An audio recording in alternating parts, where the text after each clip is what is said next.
வணக்கம். இது உங்கள் ஜாப் 360 தமிழ். இப்போ நம்ம இந்த வீடியோவில் என்ன பார்க்க போகிறோம்னா, டிஎன்பிஎஸ்சி குரூப் 4 நோட்டிஃபிகேஷன் வந்து ரிலீஸ் பண்ணிட்டாங்க. அதை பற்றின ஃபுல் டீட்டெயிலுமே பார்க்கலாம். நிறைய பேருக்கு குரூப் 4 நோட்டிஃபிகேஷன் வந்திருக்கு அப்படின்றதுல சந்தோஷம் இருந்தாலும், ஆனாலுமே வந்து குரூப் 4க்குனே படிச்சுட்டு இருக்க நிறைய பேர் வந்து இந்த வேகன்சியோட கவுண்டிங்கை பார்த்து ரொம்ப டிசப்பாயிண்டட் ஆவாங்க. ஆனால் வந்து கண்டிப்பாக வந்து வேகன்சி இன்க்ரீஸ் ஆகிறதுக்கு நிறைய சான்ஸ் இருக்குது. இப்போ வந்து நமக்கு வந்து அரௌண்ட் ஒரு 4000 வேகன்சி கிட்ட வந்துருச்சா, கண்டிப்பாக வந்து நமக்கு இன்னும் ஒரு 3000 ஆர் 4000 வேகன்சி கொடுப்பாங்க. ஏன்னா போன வருஷமுமே நமக்கு வந்து 6000 சொல்லி லாஸ்ட்டாக வந்து எக்ஸ்ட்ரா 3000 வேகன்சி வந்து இன்க்ரீஸ் பண்ணாங்க. ஸோ இந்த வருஷமும் அதை மாதிரி இன்க்ரீஸ் ஆகும். அதனால யாருமே வந்து டிசப்பாயிண்டட் ஆகாதீங்க. எத்தனை வேகன்சி கொடுத்தாலும் நம்ம ஒரு ஆளுக்கு வந்து ஒரு வேகன்சி தான் தேவை. அதனால் அந்த ஒரு வேகன்சி நமக்கு அப்படின்றத நினச்சிட்டு வந்து ப்ரிப்பேர் பண்ண ஆரம்பிங்க. இப்போ இந்த நோட்டிஃபிகேஷனை பற்றி ஃபுல்லாக டீட்டெயில் பார்க்கலாம். Combined civil service examination group 4னு கொடுத்துருக்காங்க. அதாவது குரூப் 4 நோட்டிஃபிகேஷன் தான். இதுதான் ஃபஸ்ட் பேஜ். இதுக்கு வந்து நம்ம 10th 12th டிகிரி டிப்ளமோ அப்படின்ற எந்த குவாலிஃபிகேஷனாலும் அப்ளை பண்ணிக்கலாம். ஸோ வந்து 10th 12th முடித்தவங்க ஃப்ரெண்ட்ஸ் வந்து குரூப் 4க்கான நாலேஜே இல்லாமல் நிறைய பேர் இருப்பாங்க. இந்த மாதிரி ஒரு எக்ஸாம் இருக்குன்னு அவங்களுக்குமே வந்து இப்படி ஒரு நோட்டிஃபிகேஷன் இருக்குன்றதை வந்து இன்ஃபார்ம் பண்ணிக்கோங்க. கூடவே வந்து இதுதான் குவாலிஃபிகேஷன், 10th முடிச்சிருந்தாலும் இந்த ஜாபுக்கு அப்ளை பண்ணலாம் அப்படின்றதையும் சொல்லிடுங்க. இப்போ இதுக்கு அப்ளை பண்ணுறதுக்கான டேட் பார்த்தோன்னா 25/4/2025 24/5/2025 வரைக்கும் கொடுத்துருக்காங்க. அதாவது நெக்ஸ்ட் மந்த்து 24 வரைக்கும் நம்ம இதுக்கு அப்ளை பண்ணிக்கலாம். அப்ளிகேஷன் கரெக்ஷன் விண்டோ டேட்டும் கொடுத்துருவாங்க. அப்ளை பண்ணும்போது ஏதாவது தப்பாக அப்ளை பண்ணிட்டோம்னா 31/5/2025 நம்ம வந்து அப்ளிகேஷன் கரெக்ஷன் பண்ணிக்கணுன்றதை கொடுத்துருக்காங்க. இதுக்கான டேட் எக்ஸாம் டேட்டுமே அவங்க கொடுத்துருவாங்க. 12/7/2025 கரெக்டான எக்ஸாம் டேட்டுமே அவங்க மென்ஷன் பண்ணி கொடுத்துட்டாங்க. ஏன்னா வந்து நோட்டிஃபிகேஷனுமே அவங்க சொன்ன டேட்டில் வந்து அவங்க ரிலீஸ் பண்ணிட்டாங்க.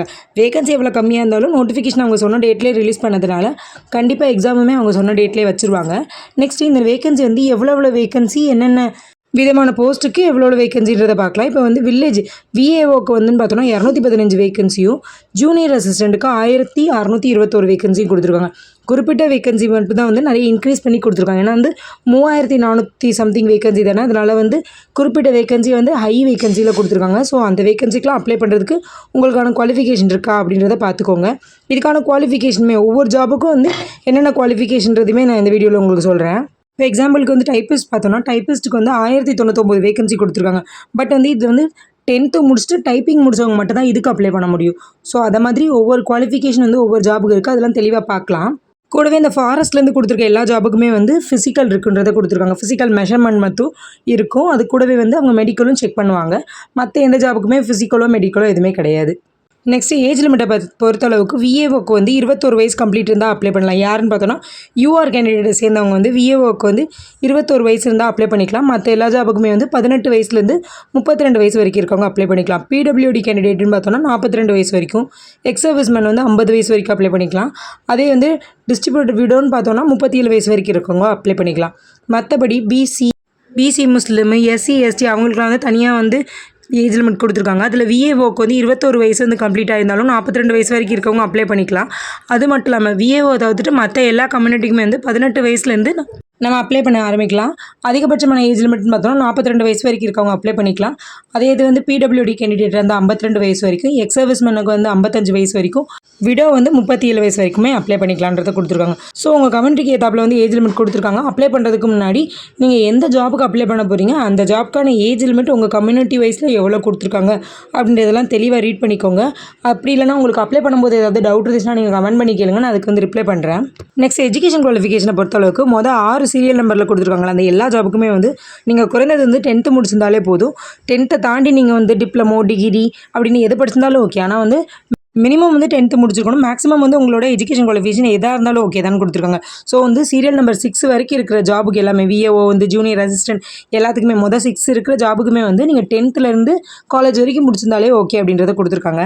நெக்ஸ்ட்டு 7th இருக்க ஜூனியர் எக்ஸிக்யூட்டிவ்க்கு பார்த்தோன்னா நம்ம வந்து ஏதாவது ஒரு டிகிரி முடிச்சுக்கணும். அது கூடவே வந்து கோஆப்ரேட்டிவ் ட்ரைனிங்கும் முடிச்சுக்கணும்னு கொடுத்துருக்காங்க. ஏன்னா வந்து இது வந்து தமிழ்நாடு கோஆப்ரேட்டிவ் மில்க் ப்ரொடியூசர், அதாவது நம்மளோட ஆவன் டிபார்ட்மெண்ட்லேருந்து வந்திருக்கு. ஸோ வந்து தமிழ்நாடு கோஆப்ரேட்டிவ் ட்ரைனிங் வந்து கண்டிப்பாக முடிச்சிருக்கணும். டிகிரி முடிச்சுட்டு கோஆப்ரேட்டிவ் ட்ரைனிங் முடிச்சுட்டு இதுக்கு அப்ளை பண்ணிக்கலாம். Next 8th 9th serial number 8th 9th இருக்கிறதுக்கு நம்ம வந்து கண்டிப்பாக வந்து டிகிரி முடிச்சிருக்கணும். அது கூடவே வந்து டைப் ரைட்டிங்கும் முடிச்சிருக்கணுன்றதை கொடுத்துருக்காங்க. ஸோ ஒவ்வொரு ஜாபுக்குமே ஒவ்வொரு குவாலிஃபிகேஷன் கொடுத்துருக்காங்க. ஸோ உங்கள் குவாலிஃபிகேஷன் என்ன அப்படின்றத பார்த்துக்கோங்க. ஆனால் வந்து 10th முடிச்சிருந்தாலே நீங்கள் வந்து குரூப் 4 வந்து அப்ளை பண்ணி வச்சுருங்க. ஏன்னா வந்து நிறைய ஜாப்ஸ்க்கு வந்து 10th தான் குவாலிஃபிகேஷனாக கொடுத்துருக்காங்க.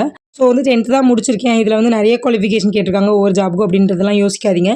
10th குவாலிஃபிகேஷனுக்கு நிறைய ஜாப்ஸ் இருக்குது. நிறைய பேர் வந்து தனித்தனியாக வந்து குவாலிஃபிகேஷன் வச்சுருப்பாங்க. அவங்களுக்காக தான் இதை வந்து எக்ஸ்பிளைன் பண்ணி சொல்லிட்டுருக்கோம். இப்போ 11th 12th இருக்கிறதுக்குமே வந்து நீங்கள் வந்து கண்டிப்பாக வந்து 10th அல்லது 12th முடிச்சுட்டு நீங்கள் அதுக்கான டைப்ரைட்டிங் சர்டிஃபிகேட் வச்சுருக்கணுன்றதை கொடுத்துருக்காங்க. சீரியல் நம்பர் 14மே அதுதான் குவாலிஃபிகேஷன். அதாவது 10th ஆர் 12th முடிச்சுட்டு நீங்கள் டைப்ரைட்டிங் முடிச்சிருக்கணும்னு கொடுத்துருக்காங்க. நெக்ஸ்ட்டு சீரியல் நம்பர் 15ல் கண்டிப்பாக வந்து நீங்கள் 10th 12th டிகிரி அப்படின்றத முடிச்சிருக்கணும். அது கூடவே வந்து கண்டிப்பாக வந்து டெக்னிக்கல் நாலேஜாக வந்து டைப்ரைட்டிங் கேட்டிருக்காங்க. நெக்ஸ்ட் சீரியல் நம்பர் 16 பார்த்தோன்னா இதுக்கு வந்து டிகிரியும் ஒரு வந்து ஆட்டோமேஷன் கோர்ஸும் முடிச்சிருக்கணும்னு கொடுத்துருக்காங்க. ஆட்டோமேஷன் கோர்ஸ் வந்து யாரெல்லாம் முடிக்க வேணான்றதையும் கொடுத்துருக்காங்க. அதாவது டிகிரி வந்து இன்ஜினியரிங் முடிச்சிருந்தீங்கன்னா நீங்கள் வந்து முடிக்க வேணாம். அதில் யாருன்னு பார்த்தோன்னா IT department, computer science department, computer அப்ளிகேஷனாக ஒரு வந்து சப்ஜெக்டாக எடுத்திருந்தா அந்த டிபார்ட்மெண்ட், இவங்கெல்லாம் வந்து அந்த சர்டிஃபிகேட் முடிக்கிட்டால் கூட இந்த ஜாப்க்கு அப்ளை பண்ணிக்கலாம். ஸோ இப்படி ஒவ்வொரு ஜாபுக்கும் தனித்தனியாக வந்து குவாலிஃபிகேஷன் கொடுத்துருக்காங்க. இப்படி எல்லா ஜாபையும் சொல்லிட்டு இருந்தால் வந்து வீடியோ வந்து லென்த்தாக போகும். நெக்ஸ்ட் வந்து முக்கியமானது என்னென்னு பார்த்தோன்னா ஃபாரஸ்ட் கார்டு, அதை பற்றி சொல்லலாம். ஃபாரஸ்ட் டிபார்ட்மெண்ட்டை பொறுத்தளவுக்கு கண்டிப்பாக நீங்கள் வந்து 12th முடிச்சுக்கணும். 12thலேயும் வந்து கெமிஸ்ட்ரி, பயாலஜி, ஃபிசிக்ஸு, பாட்னி இதெல்லாம் வந்து சப்ஜெக்டாக எடுத்து படிச்சிருக்கணுன்றது கொடுத்துருக்காங்க. அதாவது நம்ம வந்து மேக்ஸ் பயாலஜி டிபார்ட்மெண்ட் எடுத்திருக்கவங்க, இப்போ பியூர் சயின்ஸ் எடுத்துருந்தவங்க அவங்கெல்லாம் இதுக்கு வந்து அப்ளை பண்ணிக்கலான்றதை கொடுத்துருக்காங்க. கண்டிப்பாக வந்து நீங்கள் வந்து ஃபிசிக்ஸு, கெமிஸ்ட்ரி, பாட்னி, ஜுவாலஜி இந்த டிபார்ட்மெண்ட்லேருந்து இந்த சப்ஜெக்டெல்லாம் வந்து உங்களோட டிபார்ட்மெண்ட்டில் இருந்துச்சுன்னா நீங்களும் அப்ளை பண்ணிக்கலாம். நெக்ஸ்ட்டு ஃபாரஸ்ட் வாட்சருக்கு மட்டும்தான் வந்து 10th குவாலிஃபிகேஷன் கொடுத்துருக்காங்க. மற்றபடி ஃபாரஸ்ட் டிபார்ட்மெண்ட்டில் எல்லாத்துக்குமே வந்து 12th தான் குவாலிஃபிகேஷன் கொடுத்துருக்காங்க. கூடவே வந்து உங்களுக்கு என்ன இருக்கணும்னா வந்து நல்லா வந்து ஃபிசிக்கல் ஸ்ட்ரென்த் இருக்கணுன்றதையும் கொடுத்துருக்காங்க. கூடவே வந்து ஆர்மியில் லேண்ட் ஃபோர்ஸில் இருந்திருப்பாங்களா அவங்களுக்கு வந்து ப்ரிஃபரன்ஸ் கொடுப்போம் அப்படின்றத கொடுத்துருக்காங்க. நெக்ஸ்ட் வந்து forest guard with driving licence வச்சுருக்கவங்களுக்கும் கொடுத்துருக்காங்க. அதில் வந்து டிரைவிங் லைசன்ஸில் வந்து லைட் மோட்டார் வெஹிக்கிள் அல்லது வந்து ஹெவி மோட்டார் வெஹிக்கிள் இது ரெண்டுத்தில் ஏதாவது ஒன்று வச்சுருந்தா அப்ளை பண்ணிக்கலாம். நெக்ஸ்ட் வந்து வாட்சரை பொறுத்தளவுக்கு 10th முடிச்சிருந்தாலே அப்ளை பண்ணிக்கலாம். நெக்ஸ்ட் இதில் வந்து கோஆப்ரேட்டிவ் சர்டிஃபிகேட் வச்சுருக்கணும்னு வந்து ஒரு ஜாபுக்கு கேட்டிருந்தாங்கல்ல, அதில் எந்த மாதிரி சர்டிஃபிகேட் வேணும், என்ன மாதிரி ட்ரைனிங் முடிச்சிருக்கணும் அப்படின்ற டீட்டெயிலுமே கொடுத்துருக்காங்க. தெளிவாக ரீட் பண்ணிக்கோங்க. நெக்ஸ்ட்டு என்னென்ன டாக்குமெண்ட்ஸ் நம்ம கையில் இருக்கணுன்றதை கொடுத்துருக்காங்க. இது நார்மலாக வந்து டிஎன்பிசியில் எந்த கவர்மெண்ட் ஜாப்க்கு அப்ளை பண்ணாலும் இந்த டாக்குமெண்ட்ஸ்லாம் நம்ம கையில் வேணும். நமக்கு குரூப் 4 பொறுத்தளவுக்கு நம்மளோட 10th 12th diploma, degree, UG certificate அப்படி இல்லைனா ப்ரொஃபஷனல் டிகிரி வேறு ஏதாவது முடிச்சுங்க அதுக்கான சர்டிஃபிகேட்டு, அதை தவிர்த்துட்டு நம்மளோட கம்யூனிட்டி சர்டிஃபிகேட்டு, அது கூடவே வந்து பிஎஸ்டி முடிச்சிருந்தீங்கன்னா அந்த சர்டிஃபிகேட் அப்படின்ற எல்லா சர்டிஃபிகேட்டுமே வந்து நம்ம முதல்ல நம்ம கையில் வேணும். அப்ளை பண்ணும்போதே நம்ம கையில் அதெல்லாம் இருந்தால் தான் நம்ம அப்ளை பண்ண முடியும். நிறைய சென்ட்ரல் கவர்மெண்ட் ஜாப்க்கு நம்ம வந்து அப்ளை பண்ணிவிட்டு லாஸ்ட்டாக தான் வந்து டாக்குமெண்ட் வெரிஃபிகேஷன் அப்போ தான் நம்ம வந்து ஒரிஜினல் எடுத்துகிட்டு போவோம். ஆனால் வந்து டிஎன்பிசியை பொறுத்தளவுக்கு ஃபஸ்ட்டே வந்து நம்ம டாக்குமெண்ட்டை வந்து அப்லோட் பண்ணுற மாதிரி தான் இருக்கும். ஃபஸ்ட்டே நம்ம டாக்குமெண்ட் தெளிவாக வந்து ஒரிஜினல் டாக்குமெண்ட்டை அப்லோட் பண்ணுற மாதிரி இருக்கும். ஸோ இவங்க கேட்டிருக்க எல்லா டாக்குமெண்ட்டையும் வந்து தெளிவாக எடுத்து வச்சுக்கோங்க.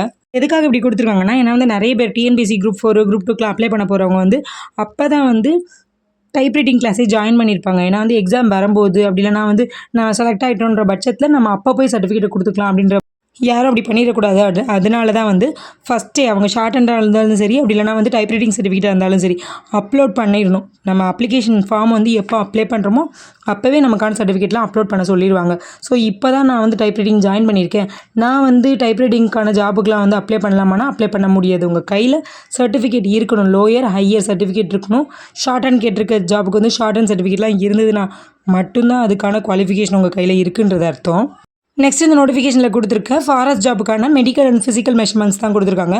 ஃபிசிக்கலை பொறுத்தளவுக்கு நமக்கு மெஷர்மெண்ட்ஸ் தான் கொடுப்போம் அப்படின்றத கொடுத்துருக்காங்க. மெஷர்மெண்ட்டில் ஹைட் வந்து மெயில் கேண்டிடேட் வந்து 163, ஃபீமேல் வந்து 150 இருக்கணும். அதே வந்து எஸ்டி கேண்டிடேட்டாக இருந்தால் மெயில் வந்து 152, ஃபீமேல் வந்து 145 இருக்கணும். செஸ்ட் மெஷர்மெண்ட் கொடுத்துருக்காங்க.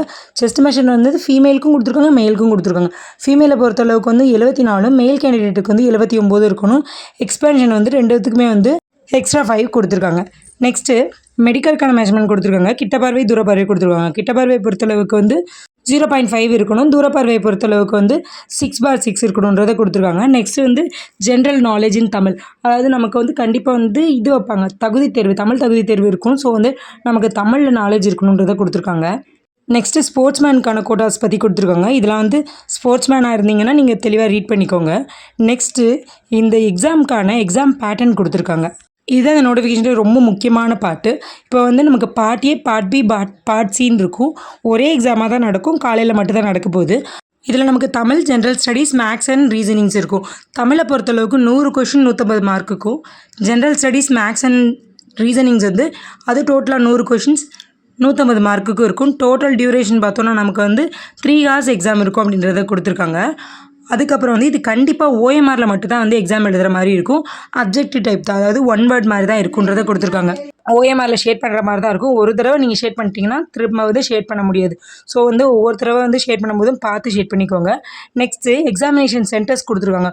உங்கள் டிஸ்ட்ரிக்ட்டில் எங்கே இருக்குது எக்ஸாமினேஷன் சென்டர்ஸ்லாம் என்னென்ன இருக்குது அப்படின்றத கொடுத்துருக்காங்க. எக்ஸாம்பிளுக்கு தூத்துக்குடி டிஸ்ட்ரிக்ட்டை பார்த்தோன்னா தூத்துக்குடியில் வந்து தூத்துக்குடி, ஏரல், எட்டயபுரம், கயத்தாறு, கோவில்பட்டி, ஓட்டப்பிடாரம், சாத்தான்குளம், ஸ்ரீவைகுண்டம், திருச்செந்தூர், விளாத்திக்குளம் இந்த இடத்துலலாம் இருக்குன்றதை கொடுத்துருவாங்க. ஸோ வந்து உங்கள் டிஸ்ட்ரிக்ட்டில் எங்கெங்கே எக்ஸாம் சென்டர் இருக்குது அப்படின்றதையும் வந்து மென்ஷன் பண்ணி கொடுத்துருக்காங்க. தெளிவாக அதை ரீட் பண்ணிக்கோங்க. நெக்ஸ்ட் இந்த நோட்டிஃபிகேஷனில் வந்து ஹவு டு அப்ளை அப்படின்றது தான் கொடுத்துருக்காங்க. இந்த ஜாபுக்கு வந்து நம்ம எப்படி அப்ளை பண்ண போகிறோம்னா ஃபஸ்ட்டு ஒன் டைம் ரெஜிஸ்ட்ரேஷன் இருக்கும். அதுக்கப்புறம் வந்து 100 rupees வந்து எக்ஸாம் ஃபீஸ்க்கு நம்ம பே பண்ணுற மாதிரி இருக்கும். ஒன் டைம் ரெஜிஸ்ட்ரேஷனுக்கு ஒரு 150 ரூபா.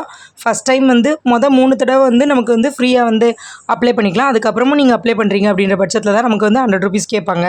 இதுக்கு அப்ளை பண்ணும்போது நம்மளோட ஃபோட்டோ எப்படி இருக்குன்றத கொடுத்துருக்காங்க. நம்ம ஃபோட்டோவில் நம்மளோட காது தெளிவாக தெரியணும். அதுக்கப்புறம் வந்து கண்ணாடி போட்டிருக்கக்கூடாது. ஷால் போட்டிருக்கும் போது தலையில் ஷால் போடுறது, செல்ஃபி ஃபோட்டோஸ் இது மாதிரி எதுவுமே வைக்கக்கூடாது. அது கூடவே வந்து நம்ம நேமு, அதுக்கப்புறம் ஃபோட்டோ எடுத்த டேட்டு இது 2மே இருக்கணுன்றதை கொடுத்துருக்காங்க.